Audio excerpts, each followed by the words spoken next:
With the release of Marvel's Spider-Man's PS4, trademark, now behind us, it's officially cool to enjoy video games based on licensed properties again. It's been a few years since Arkham Knight, so some might have slipped back into the if it existed in some other media first then it'll be bad quagmire that the industry gets stuck in every so often. Spider-Man, however, has a well-documented career in electronic-based entertainment spanning over 30 years, and it's filled with dizzying highs, terrifying lows, and creamy middles. Why? Well, for a number of complex reasons, really, that I can't possibly... The reasons Activision. They first got their greasy little baby hands on the franchise in 2000, starting with Spider-Man on the PlayStation 1, and then lost the license some 14 years later, going out with the amazing Spider-Man 2. During that time, Activision pumped out 12 full-blown mainline Spidey video games, and that's not counting all the handheld and mobile versions, which we will now count. In total, Activision released over 186 Spider-Man titles across 27 different platforms, so it was clear that the old webhead needed a rest and a reboot. Just need to catch my breath. It is now 4 years later, and we have social media timelines filled with selfies of Spidey acting the fool, gifs of cool combat moments, and dozens of near-perfect reviews. What changed here, though? Amazing 2 was a solid title that, wasn't pushing any boundaries, sure, but that had a big movie released alongside it. Granted, that movie was The Amazing Spider-Man 2, but still. Why has Sony's version captured the imagination like no other game in the series before it? Well, time and money. That's it. A joke, but not really. At its core, yes, the game was given enough time, no movie to coincide with, and money, Sony, to fix a lot of the problems most other licensed games have faced in the past. So when those two precious commodities are bequeathed to a development team, more often than not, that'll do it. But having played almost every single web-slinging game to exist, I think there's more going on with PS4 Man that really sets it apart from all of his previous adventures. Chiefly some smart choices in a few key areas. This is why Spider-Man PS4 gets it so right.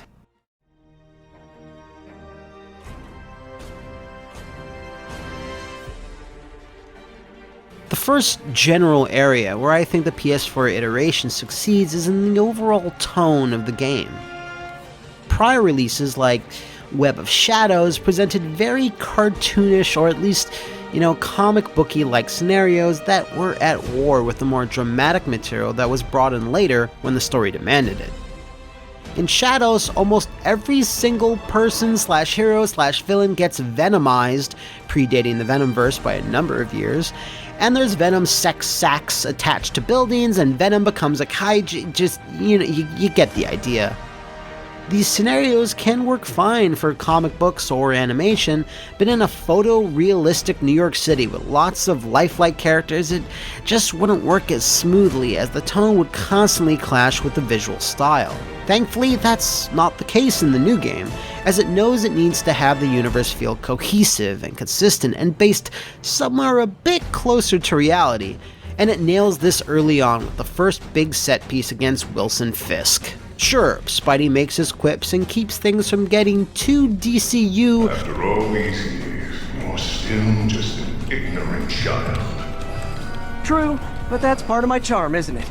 Too early, but the game also doesn't forget to present real, tangible stakes to the proceedings.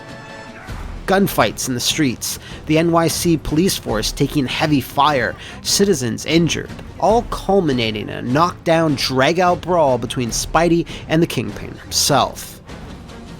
Again, the wisecracks here are used sparingly and appropriately, and never feel out of place or tone-deaf. So, should we kiss now? Yeah, maybe later.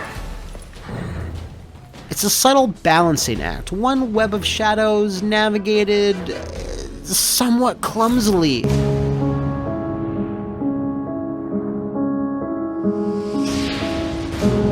As in any good piece of fiction, the game gradually builds from there, where the consequences and actions of certain characters leads to pivotal moments that then raise the tension further and further, but it never regresses back into silly or happy-go-lucky territory. You always were the smartest guy in the room.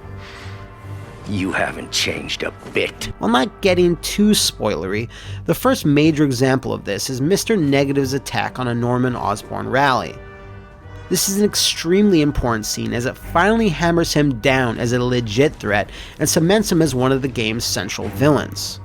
From then on out, again, there's still some funny and charming moments, but it's relegated to things like side quests or just idle phone chatter between Spidey, Yuri, Miles, random New Yorkers, and of course, J. Jonah Jameson. There shouldn't be any women at all in this world. Just children and men. Speaking of characters, Peter Parker himself is another great tonal example of Insomniac getting Spider-Man right, as he has never been done justice in video game form up until now. Sure, there's a few cutscenes or Daily Bugle sections in the Sam Raimi games where you can control him, but they were all modeled after those movies' interpretations of him. Inexperienced and unconfident, mopey and pathetic, and finally, whatever the third movie was going for. The aforementioned Amazing Spider-Man 2 is the only major title in this series I can think of where Peter's given a more prominent role. You actually meet other characters in various locales across New York and can converse with them in basic conversation trees. While that was a step forward, it was more of an incidental thing in that it really didn't live up to its full potential. Spider-Man PS4, however, has the most Peter Parker we've seen in a game up to this point, and I was just as excited when I got to be him as I was punching a villain in the face. He's his own guy in this game, and has moved on from the Bugle as now trying to better the world through science. He has all the same faults as the Peter we've come to know. He's chronically late, hates to pay his bills, and is still awkward in certain social situations. There's a lot of baggage here. Yeah, sure, but is that so bad? I mean, baggage can carry good things too, like money and keys, and raspberry lip balm. But these traits no longer define him this time around.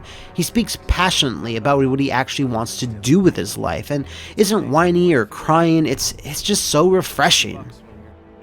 The pinnacle of all this character development comes with the game's finale, where the man and the superhero are the exact same person, fighting a villain that has affected both sides of Peter's life. This is probably one of the best, most personal final encounters I've seen in a video game in a long time. It's still a classic battle that most Spidey fans have seen before on paper, but the lead up to all of it, the consistent tone that's been running through the spine of the game, and Peter's motivations and dreams make it so much more effective, exciting, and memorable. As fun of a villain Mysterio can be, the over-the-top plot of him becoming a celestial god lord wielding time stones and shattered dimensions doesn't quite leave the same lasting impression as what's on display here.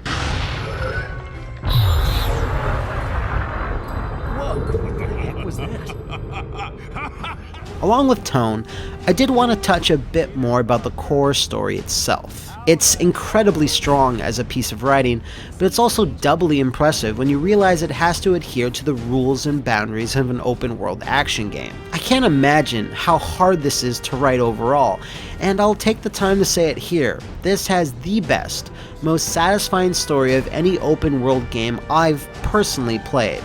Now, not to say there might not be better ones, but it's the one I've felt the most invested and connected to. Now, maybe that's all because I'm a huge mark for Spidey, but at the end of the day, you can certainly say it's the best told story in video games based on the character. On a technical level though, plucking all these villains and heroes out of the Spidey mythos was spanned close to 60 years, giving them new backstories and makeovers, 3 playable characters across dozens and dozens of memorable missions, and making it all work. This is a watershed moment for the wall crawler, as nothing remotely like this has happened to him before. This is the first game where absolutely everything just clicks, not just the web swinging.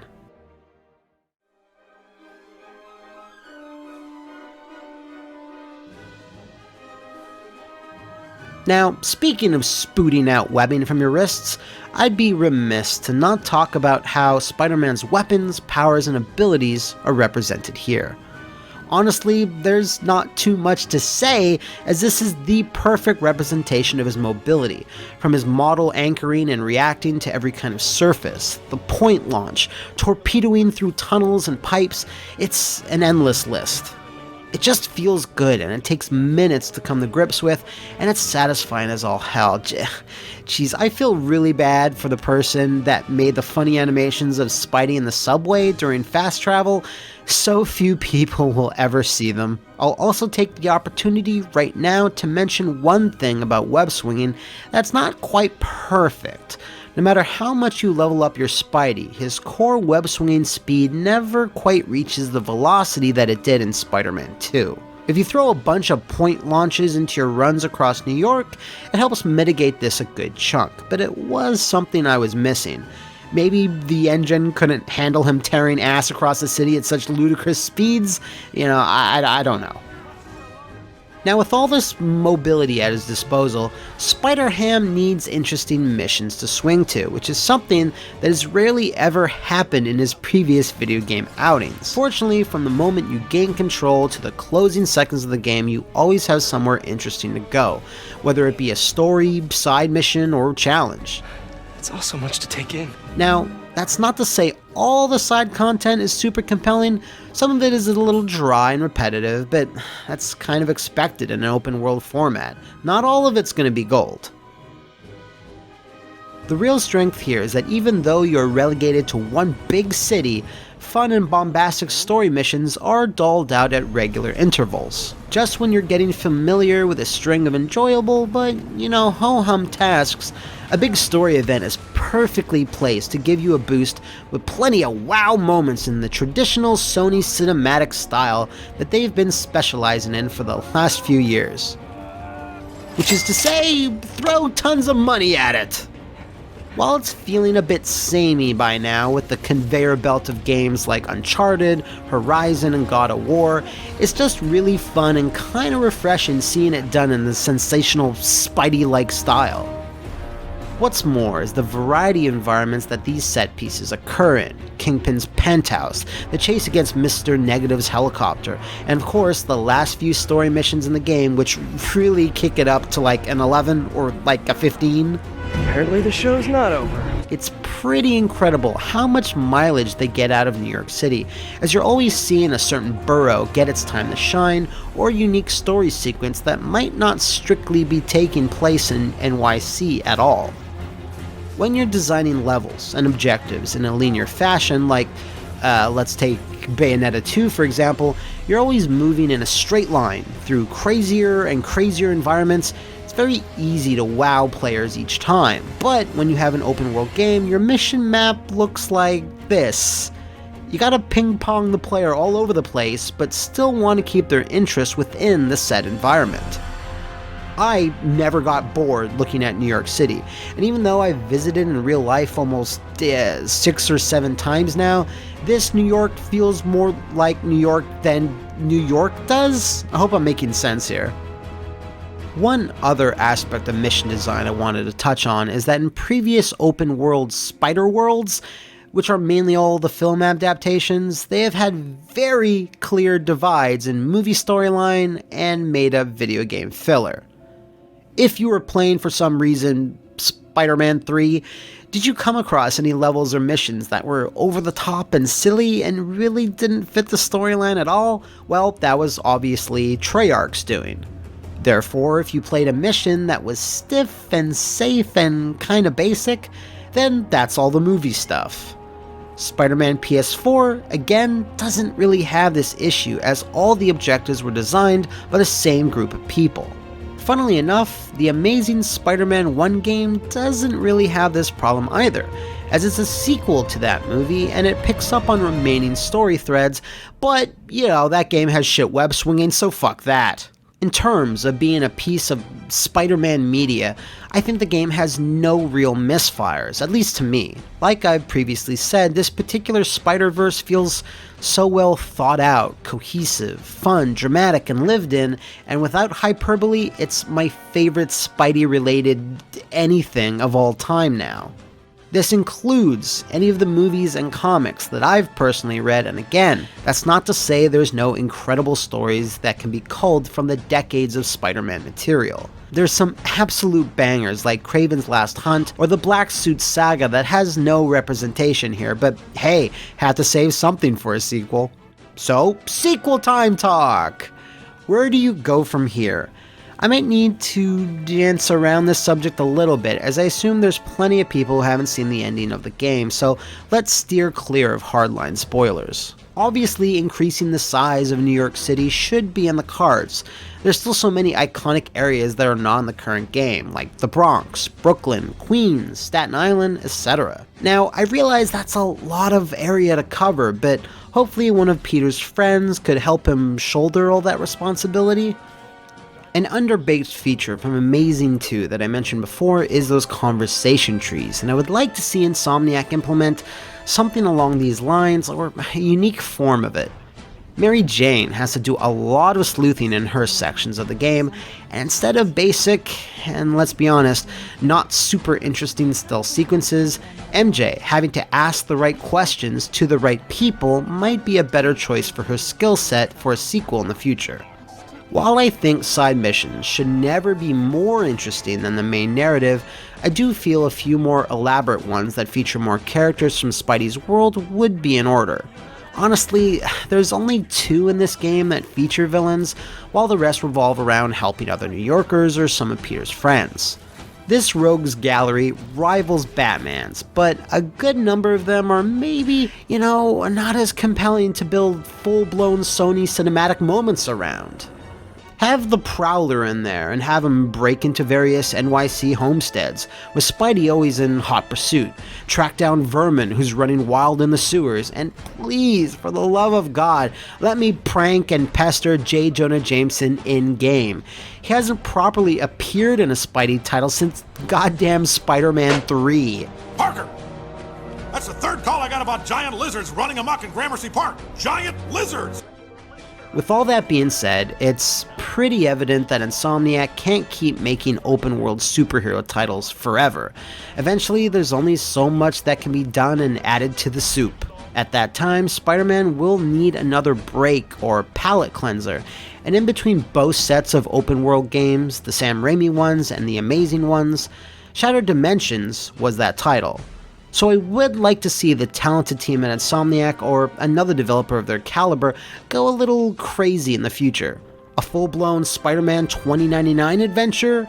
A Gwen Stacy game? The Clone Saga? Or another completely new universe altogether? Whatever it winds up being, I will always be down to check it out, with the sincere hope that the current game status as the fastest selling PS4 exclusive of all time is more proof to other publishers that as long as you hire a passionate group of creators who are given enough, time and money, they can breathe new life into any character or franchise. Nuff said.